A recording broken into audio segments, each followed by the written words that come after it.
Delighted to be here this afternoon to introduce my friend, Professor Jack Hamilton. Jack has had a very varied and rich and diverse career as a journalist, as a public servant, as an educator. And by the way, he's quite an experienced and avid and able duck hunter. We've shared experiences in the blind from time to time. He is the Hopkins B. Brazil Professor in Manship School in Mass Communication at LSU, Louisiana State University. He's a global scholar at the Woodrow Wilson International Center for Scholars in Washington, and is also a senior associate at CSIS, Center for Strategic and International Studies. A lot of the talk, of course, today's talk, most of our talks recently have been about current affairs, current American ambassadors or foreign ambassadors to the United States. We're going to go back in time this afternoon to an era of literally 100 years ago, when Hugh Gibson was a very prominent Foreign Service officer and ambassador for many years, and quite a force in the service. He's well known to us here at the Metropolitan Club for inventing the Gibson Martini, and we refrained from serving the martini here at lunch because I didn't want to slur my words too much. But he is well known for that. And a lot of Jack's talk and research into Gibson was an outgrowth of his book that he recently wrote called Manipulating the Masses, Woodrow Wilson and the Birth of American Propaganda. It's a very good book. It's a very thorough book. It is the definitive book about American propaganda, which was very powerful in World War I. So with that, I'll turn it over to Jack. Thanks, Todd. Am I lit up? Okay. Appreciate being here, and I appreciate having Todd introduce me. It's true, he and I have been in the blind. He's a very good teal shooter. He always gets the teal before I do. But I'm also pleased that my friend Mike Van Duzen is in the audience. Mike has become a good friend of mine, and I wouldn't be at the Woodrow Wilson Center if it hadn't been for him bringing me there, and I'm very grateful for that. The talk is a talk that I gave several months ago at this club, because this is being done at the Metropolitan Club. And it was about Hugh Gibson, whose notoriety is partly because of the Gibson Martini, but also because he was at the cusp of critical changes in the way we do American diplomacy. So I'm going to try to weave these two stories together, Gibson as a person and the evolution of American diplomacy in the first part of the 20th century. And there's really three issues that I'm going to hit on. One is the struggle to achieve professionalization in diplomacy. The second is the tensions that diplomacy has, both in working with politicians and not working with them, and the difficulty of politicians sometimes making their job more difficult, but also their reluctance often to realize that there are political issues at stake. And third, to talk about the Foreign Service's need to continue to adjust to changing circumstances, which is particularly relevant today. So let me just start with Gibson first. He served in Tegucigalpa and Havana as a young man, and then he went to Brussels. In Brussels, he made a name for himself at the start of the First World War as the first secretary to Brand Whitlock, a former mayor of I think Cleveland, I guess, and a progressive journalist. Whitlock was a minister there. It was a legation. And one of the most notable things that Gibson did was try to save Nurse Cavell. Some of you may remember the story of Nurse Cavell, who had helped British prisoners, tried to save them, and she was executed by the Germans as a spy. He wrote a book about his experience, two books about his experiences in Brussels.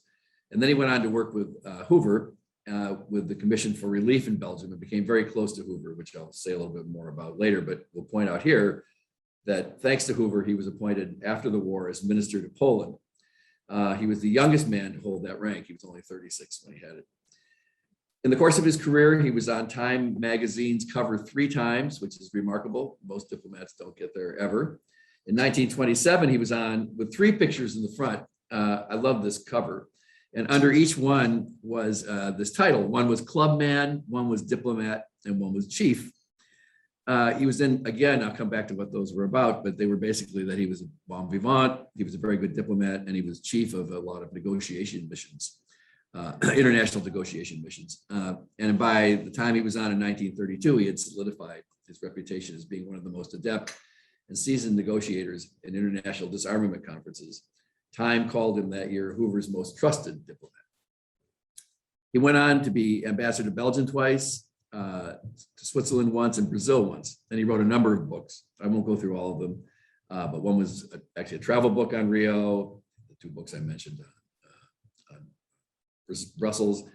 After the end of the war, he wrote on foreign policy. He edited the Ciano diaries and also Goebbels' diary. He went to work for a publishing house. In 1940, he alerted Americans on NBC to the Nazi threat. He headed a number of important negotiations that I mentioned to you, and I won't go into all of them, including the General Disarmament Conference in Geneva in 1932-33, and he was part of the mediatory group to end the Chacao War in Latin America.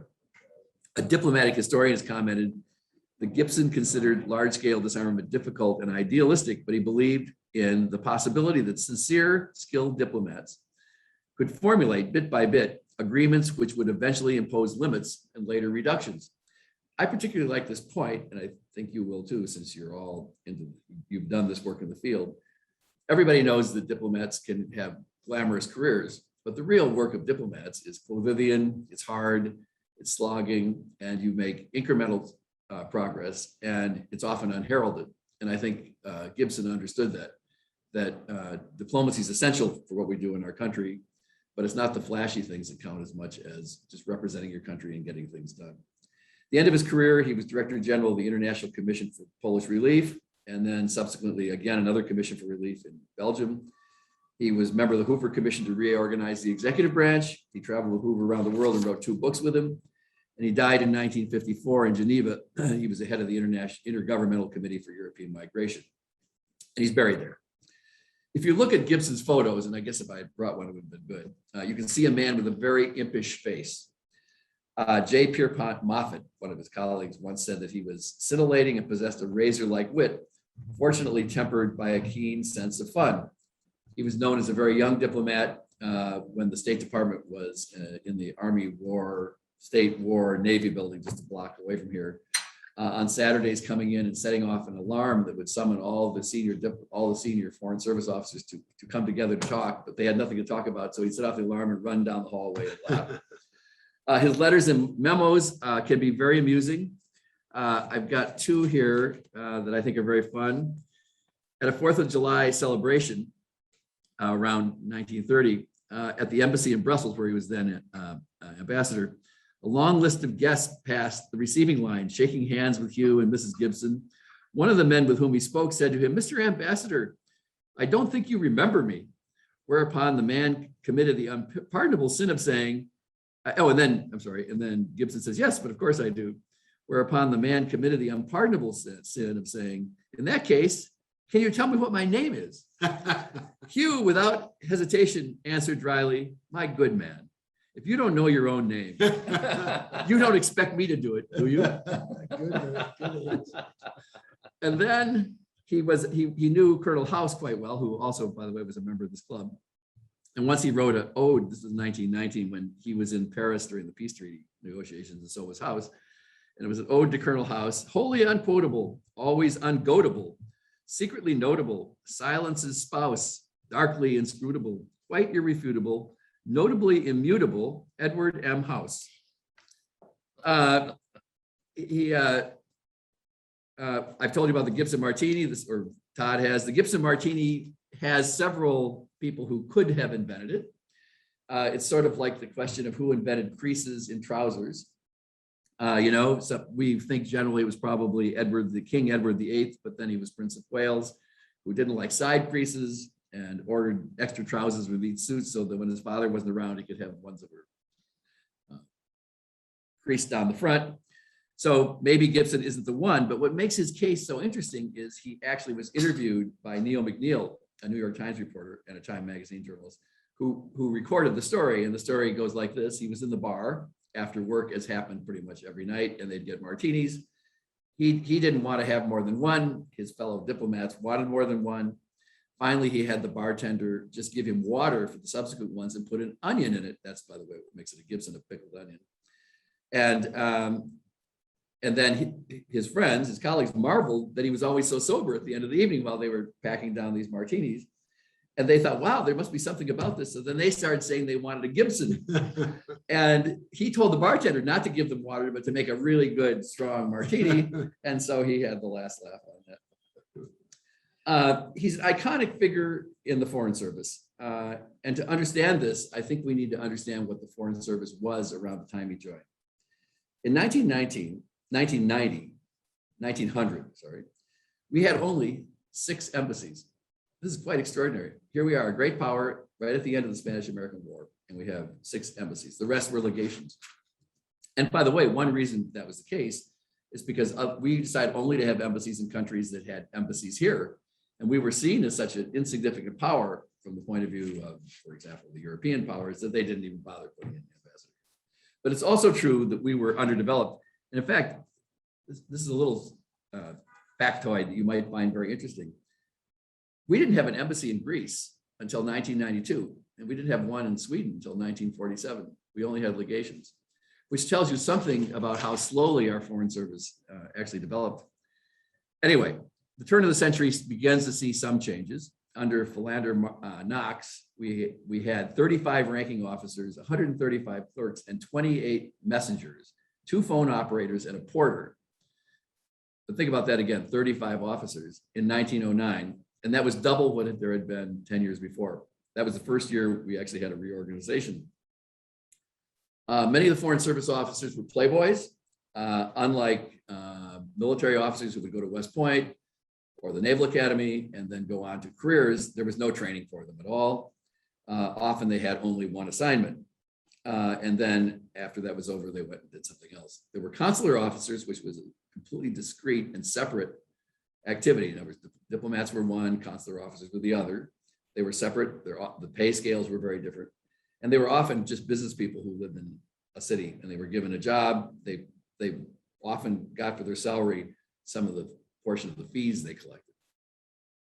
So this was a pretty pitiful affair. Horace Greeley said at the time, diplomacy is the sewer through which flows the scum and refuse of the political puddle. Ambrose Bierce, who every journalist has to love, the former once witty journalist, said a consul was a person who, having failed to secure an office from the people, is given one by the administration on the condition that he will leave the country. And another way to think about this is the man who assassinated Garfield, a guy named Charles Guiteau, his motive for killing Garfield was because he thought that Garfield owed him an ambassadorship. He initially wanted Paris, but said he would have settled for Vienna. He was deranged, shot Garfield at the train station here. And we can say, obviously, he was a little crazy, but given the way assignments were given out, he wasn't that crazy, as a matter of fact. In the mid-19th century, consular officers those who actually had pay, and there weren't many, were given a modest office stipend, and that was it. Diplomatic officers were given outfits, as they were called, which was a sum of the year's salary to establish themselves, but that even ended in 1856, so they were completely on their own, which is why having money was very important. Exams started in 1905 under Teddy Roosevelt. Root, who was a very fine Secretary of State, instituted the idea of efficiency rating for consuls. But he told TR that the examination system was so bad that a rejection would practically be an imputation of idiocy. When World War I came along, we began to do better. But we have to remember, and this is something that I learned in Technicolor when I was doing this book, how utterly unprepared we were for World War I. Our institutions were so underdeveloped. I'll just give you one example. I'm throwing it out because I think it adds context of what was wrong with the Foreign Service too, is that the intelligence section here in Washington, just actually a block away in Lafayette Square, in May 1917, had only, well, I'll tell you, I'll give you a quote actually from E. Alexander Powell, a journalist who went to work for the section. he said the following: incredible as it may seem, when Pershing set sail for France in spring of 1917, the entire personnel section of the intelligence section, as it was then called, consisted of 4 officers, of which I myself was one, and 3 clerks. So imagine going into a world war with an intelligence section that had 4 people, most of whom, all of whom but one, were not even career officers. They just got the job. The change comes with the Rogers Act, a very, very important event, which occurred in 1924. It created a diplomatic service that we now call the Foreign Service. It combined diplomats and consular officers, so they had the same pay scale, and they had actually real exams. That was supposed to be the standard by which you got promoted, brought in and promoted. It's the first time that we actually had representational salary expense accounts for ministers and ambassadors. Never existed prior to that. So the result was that you began to have a core of professional diplomats. Gibson, but this is where the story gets tricky. Gibson liked the idea of professionalization, and I'll go into that in a minute. He liked the idea of experts, and he supported the Rogers Act, and he testified on it, but he wasn't enthusiastic about a lot of it. He did not at all like combining the services, and a friend of his, actually, Hugh Wilson, liked to talk about diplomats belonging to a pretty good club, which is where the title of this comes from. They were all elitists. I mean, serious elitists. And Gibson himself, and this is very typical of Gibson's mode of operation, tried to secretly undermine the Rogers Act so that there would be somebody from the personnel office who would be in charge, so the consular section wouldn't have any power. And then he tried to get Joseph Grew, who was a very famous diplomat, to testify, and Grew wouldn't do it. Gibson loved to work through other people rather than doing it himself. And so actually Gibson ended up doing it himself, but he didn't prevail. In a book he wrote later, he said, America is the only country in the world where there is the widespread belief that ignorance is the best qualification for diplomats, which is about as elitist as you can get. At one point, he was not in favor of raising salaries for ambassadors and ministers, as he thought this would attract, quote, a bunch of political incompetence with political pull. We all know that actually giving them good salaries might actually bring in better people. So anyway, of his colleagues in the Foreign Service in those days, of the embassy secretaries recruited between 1914 and 22, 3/4 had attended Eastern prep schools. Gibson himself was the only child of a California banker. He was privately tutored and then went for advanced education in Paris. The club members protected each other. Even though there were standardized tests, they made sure that they could decide in the oral exams who was admitted and who wasn't. And much of that could lead to anti-Semitism. And certainly there were no women. And I'll get back to that in a minute. Many of these people were members of the Metropolitan Club. And I don't want to go on too long because I want to make sure we have plenty of time for questions, but I've given you some names already. Moffat, for example, Hugh Wilson, Loy Henderson, the famous diplomat, Charles Bolin. These were all members of the Metropolitan Club. George Kennan wasn't, but he exemplifies, I think, a lot of what the Gibson era people were like. He was the first Foreign Service officer to actually be trained as a specialist, and he was a Russian specialist. And he was also very elite-minded. And I've always liked this quote. He left Milwaukee to go to Princeton as a young man. And when he left, he said he was hopelessly and crudely Midwestern. And that was very much the way Kennan thought about foreign policy and diplomacy, that it was meant for a small elite group. In Gibson's case, he was very anti-Semitic. And this came through as a criticism of his time in Poland. I have some quotes of things he wrote, but I'd rather not read them. But if you insist, I'll read one that was particularly upsetting. He also had the privilege, if you can say that, of having the first woman Foreign Service officer in his embassy. This was when he was in Switzerland. Her name was Lucille Atchison. And he immediately wrote when she was assigned, he immediately wrote a letter, a facetious letter, back to the State Department asking questions like, would he get stipends so that she could have a chaperone? If she stayed late, did there have to be somebody to guard her because there were other men in the embassy? What would she wear striped pants when she went to present herself to the government? It was a matter of the way things were at that time. They were also out of sync with an idea that we think today and know is very important, which is public diplomacy. This was an abhorrent idea to Gibson, and it was an abhorrent idea to pretty much all of his colleagues. Joseph Grew, when he was the ambassador to Denmark, actually, and we have a former ambassador Denmark here with us, would once cut short a trip to the beach with his family because of the dirty, smelly crowd of all the rabble in Copenhagen. But we know today, of course, that public diplomacy is very, very important.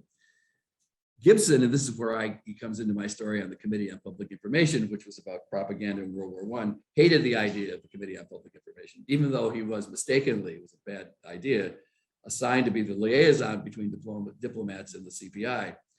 And as a result of that, he worked very hard behind the scenes to try to actually get Walter Lippmann to be in charge and to do everything he could to undermine the Committee on Public Information, to the point that finally Colonel House had to tell him to shut up because he was going to get himself in real trouble, and Wilson was really becoming very angry. He also, though, could be very witty. The guy who was in charge of the CPI, George Creel, a fiery and often over the top and very bad manager, the head of the CPI, had ideas one day and dropped them the next, and Gibson once said, "Creel shares the belief of the Greek sophists that a thought is a thing." Anyway, that's part of the story. The other part here is the tension during this period between politicians and diplomats. Wilson paid no attention to Lansing, who was the Secretary of State. He actually paid more attention to George Creel, the head of the Committee on Public Information. Count von Bernstorff, who was the ambassador here, the German ambassador, once said, "Since Wilson decides everything, any interview with Lansing is a mere matter of form." So the State Department was often cut out of very important issues. Then later on, of course, we had Hoover, and Hoover disliked Europeanists who worked in the State Department because he thought they hadn't done a good job when he was the head of commerce. They didn't work well with him. When FDR comes in, he tries to get rid of all the Hoover people who were diplomats, including Gibson, by the way. But Gibson was saved by his pals, and that's when he was sent to Rio to be ambassador. FDR didn't like phony Englishmen in the Foreign Service and wanted to reorganize it so these professional diplomats know something about America. And he also thought, which was partly true actually, that the State Department was too supportive of the Germans, which they identified with more and were particularly concerned about the Soviets. And in fact, he once wrote in a fireside speech draft, which he was persuaded to take out, he wanted to actually say that there were Americans in high places, especially the State Department, who were abetting the Germans, which is a pretty strong statement, and it was a good thing it was taken out of it, of course. At the end of his career, Gibson wrote, "Thus far in our history, we have got along pretty well in spite of the defects of policy and diplomacy, thanks largely to our favored geographical position, our wealth, and our resources. But this does not justify us in depending on the luck of the system, for our favored position alone may not suffice to carry us indefinitely through the upheavals that lie ahead." And that's a very prophetic statement, actually. All we have to do is look right now at the United States position in the world. I'll just give you one figure that has always interested me. Between 1954 and 1963, trade, excluding services, was 7.9% of our US GNP. 7.9, but we accounted for half of the world's production and 20% of total world trade. That's an almost unprecedented circumstance for a great nation to be in when they have so much power, when they're so relatively independent, but have so much control over the rest of the world. And that's not sustainable. And of course, we have all kinds of evidence in the last few weeks of all the things, and through the Trump administration as well as the Biden administration, of the problems that we face in diplomacy and maintaining our position in the world. And we certainly have political problems.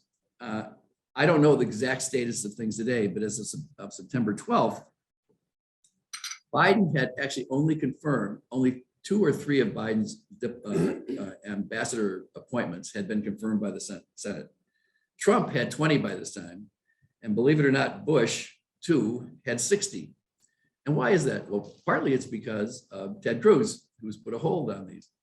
And we have to really ask ourselves, is that really what a country should do when we absolutely need to have people at the front line managing our embassies and doing a good job? But it's not only Trump, and it's not only what's happened recently, even in the Obama administration and even earlier, the Foreign Service exam was canceled twice in the 1990s. We weren't bringing in enough people. So I'm going to quickly sum up, and then we can go to questions. Morale is low. In the last few years, applications have been down. there are now calls for more professionalization, which I think is true. I personally believe, and I'm not just saying because I know a number of you here are political appointees, I think they can be very important and very, very effective. But it's also true that we need a lot of nonpartisan professionals who are in the Foreign Service. That's just a fact. And we don't get those people if they don't have a chance to move up and become diplomats. That's the way it is. We know about our role in the world. I believe, and this has been recommended, so maybe it's more important what's been recommended than what I believe, that we need what's called a training float. We need, when new diplomats come in, they need to go be trained, just like Marine officers are sent to Quantico for 6 months to learn to be a second lieutenant. We need to give people a course on how to be a good diplomat. And we need to give them mid-career potentials to do that. In the Army, lots of people get master's degrees and PhDs. We have right now in the Foreign Service, I believe, one person who's getting a PhD. That's something wrong with, seriously wrong with it.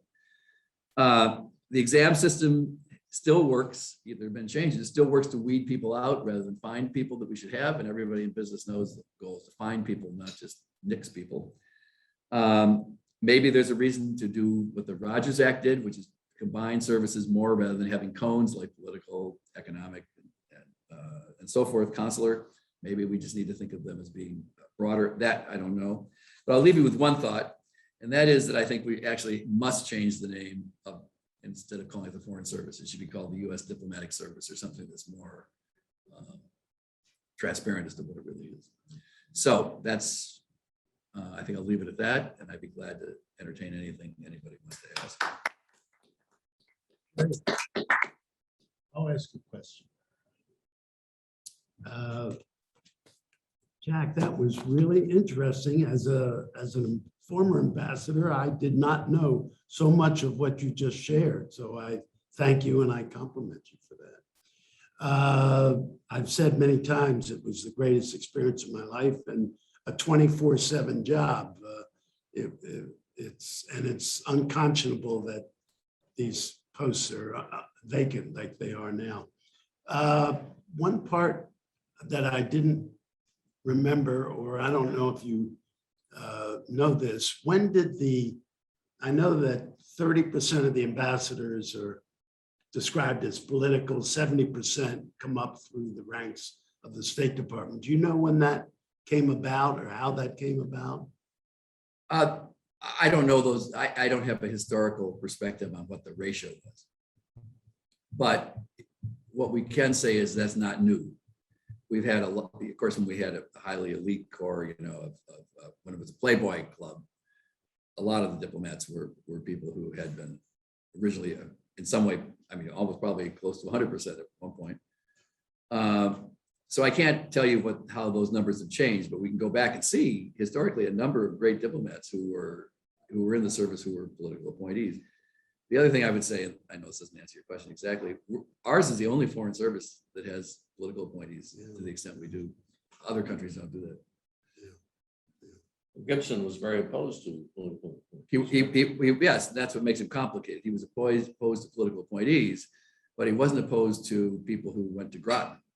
And so he had a kind of bifurcated view of it. By the way, you did mention that I thought I was very well prepared and trained with the 2 weeks ambassador school and then maybe 50 interactions with all the different agencies and people in the government. I felt very well. This is Tim Chorba. I have a question going back historically, Jack.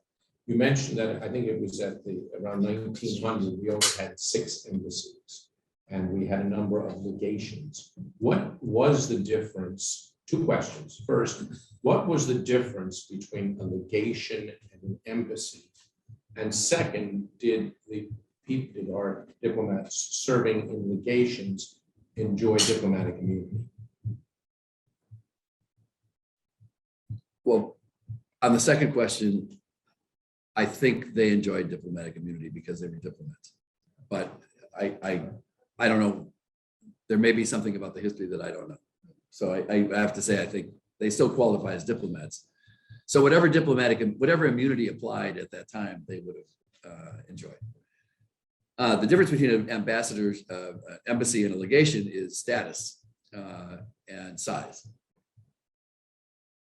But functionally, But it functionally, was a legation in effect a U.S. embassy? yes.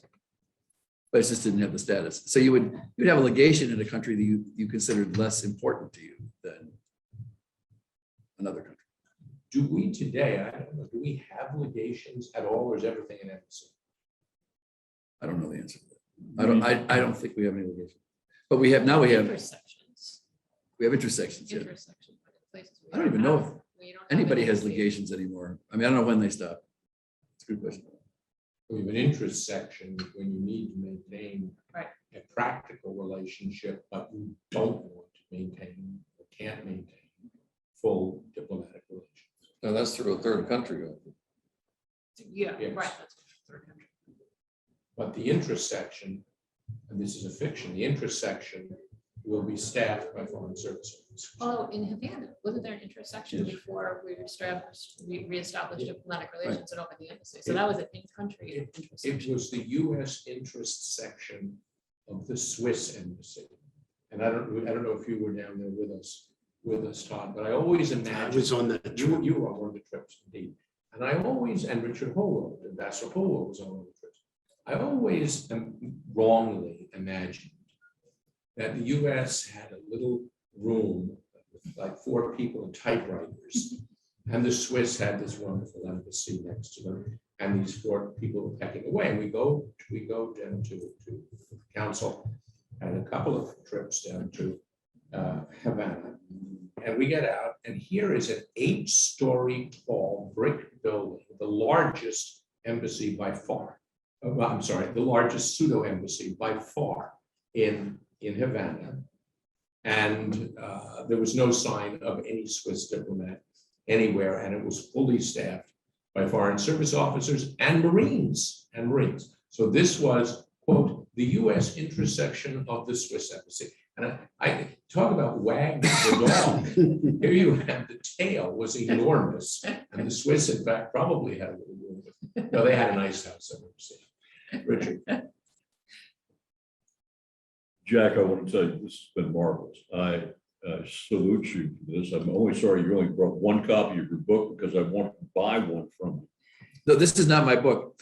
My book weighs several hundred pounds. This is a book with quotes from Giffen. Well, in that case, If you want to read Jack's book, make sure you Yeah. allocate a couple of months. it would indeed. And it is somewhat frustrating I've done it. because for those of you who don't know, I graduated from LSU where Jack taught, and in my senior year, needing only 3 more hours of history to graduate, I went to the chairman of the department and said, "Have you got a diplomatic history course?" And the answer was, "Duh. Do we have a diplomatic history?" And Jack, this would be the foundation of a fabulous course. And I congratulate you for it. I know some of what you have in here because my great grandfather worked for the American legation in Beijing at one point, when it was then called Peking. And I've heard marvelous stories about that. And from my grandmother about surviving in the legation district during the Boxer Rebellion. So thank you very much. Thanks. Any Now, questions? if there's, I don't have another question about Gibson. But given your interest in American propaganda in World War I, do you have any comments about the disinformation war that appears to be going on these days among various countries? So, former Soviet Union or Russia, not as perhaps the leading participant, but I've seen recent stories that China has gotten into that game, although quite clumsily. Yeah, I maybe to try to say something interesting about a question that people talk about a lot. I would say 2 things. First of all, the Committee on Public Information in World War I, everything government does today, you can find its roots in the Committee on Public Information. Even the use of social media, as a matter of fact. In the case of the Committee on Public Information, they had people called 4-minute men stand up in movie theaters during intermission when the reels were changed to deliver a speech that appeared to be local, but was actually mandated and organized by Washington. And at the end of the war, there were 75,000 4-Minutemen in the United States. It was impossible. If you were in a movie theater, you had to hear these people. And that's like social media. You look at your cell phone for something and you expect to find the LSU football score, but you also get a political message on it without asking. So the beginning of systematic government propaganda begins in World War I, and disinformation was clearly part of that. In fact, the United States was actually, it's a whole chapter in my book, was tricked by White Russians with regard to the Bolsheviks in an extraordinary disinformation campaign that's really very interesting. But I'm gonna try to say something else even more interesting. Disinformation today is driven and accelerated by modern technology, which allows you to send out information all over the world and bots and things like that. But the real problem with disinformation is a problem of the Enlightenment. As soon as people began to think they could get information for themselves and arrive at decisions for themselves, they also started tricking each other. So the first, just as to give you an example, the first English newspaper, weekly newspaper, was put out in 1622 by a man named Nathaniel Butter. And it was full of all kinds of stuff, some of which was factual and some stuff he just made up. I mean, you couldn't even from week to week decide what the name of the publication was, as a matter of fact. At the same time, Ben Jonson wrote a play called The Staple of the News, which ridiculed Butter. And part of the story is about how a moon hoax, how newspapers had moon hoaxes.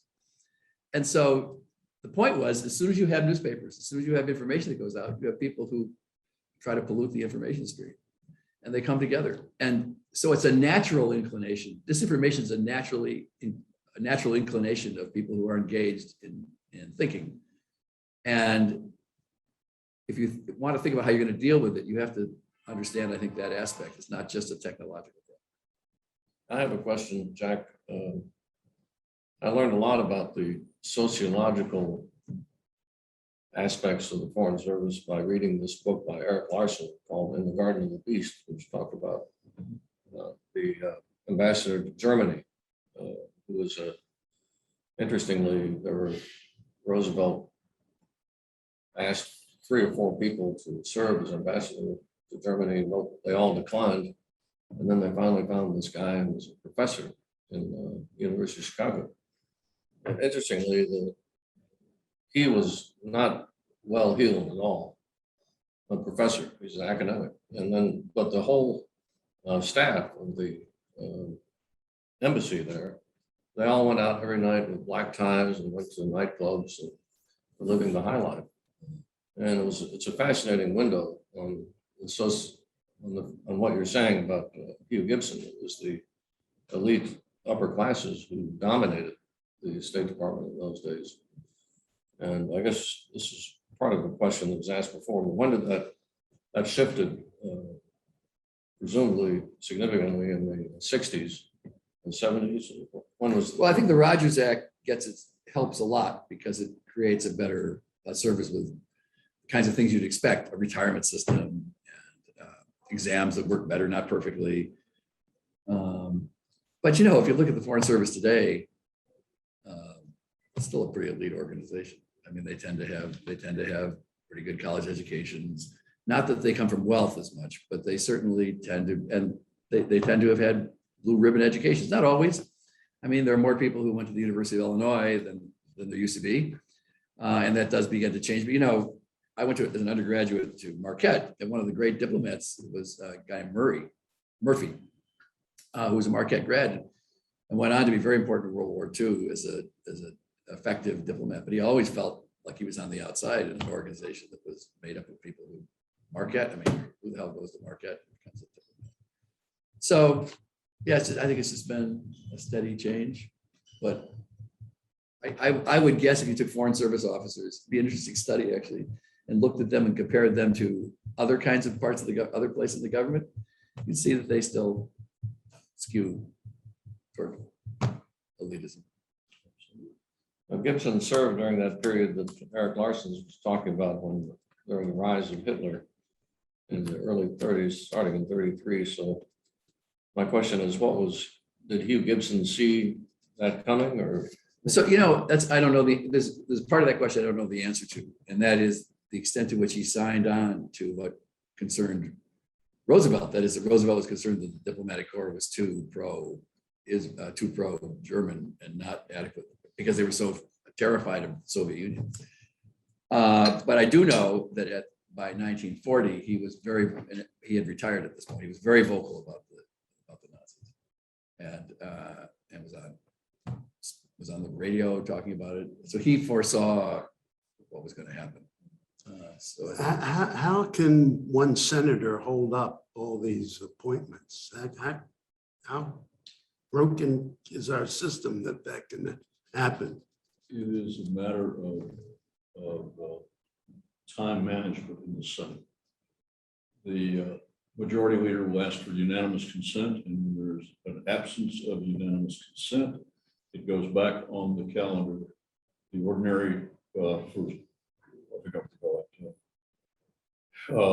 standard order, regular order calendar, and it stays on the regular order calendar until they can get unanimous consent. They could push it through if they decided to, but as a matter of time management, Schumer's not doing it. And majority leaders have not done it as long as I've been in town. I was held for 6-8 months over something that had nothing to do with me. So that was just I have the same experience. But it did have something to do with you. No, thanks. I thought you were a friend. Kathleen, do we have any more questions? I do have what might be a final question if none is coming. If none is coming in through Zoom. I wondered, Jack, from your knowledge of the history of American diplomats, whether there's been any precursor to what we're seeing today with it's called Havana Syndrome. And I just saw this morning yet another diplomat has had to be removed from Serbia with the same manifesting same conditions as has taken place in Havana, apparently recently in Vienna, and out in China. And it has something to do with targeting American diplomats with it's almost RF energy, what is RF? radio frequency energy. So it's like radar or something like that? Could be. Yeah. We don't know the spectrum. And it's causing them serious neurological problems. Have American diplomats ever before been systematically targeted, let's say, by a hostile power? In World War II, we still had diplomats in non-combatant countries. Has this happened before, to your knowledge? I'm trying to think. I can't think of such a case. I mean, obviously, diplomats have been imperiled and perished in service, but I can't think of a case where they were targeted like that. No, I don't know of any case like that. There might have been. I just don't know. Well, thanks for having me. Enjoyed it. Thank you. Very interesting, Jack. Thank you. Very good. Thank you.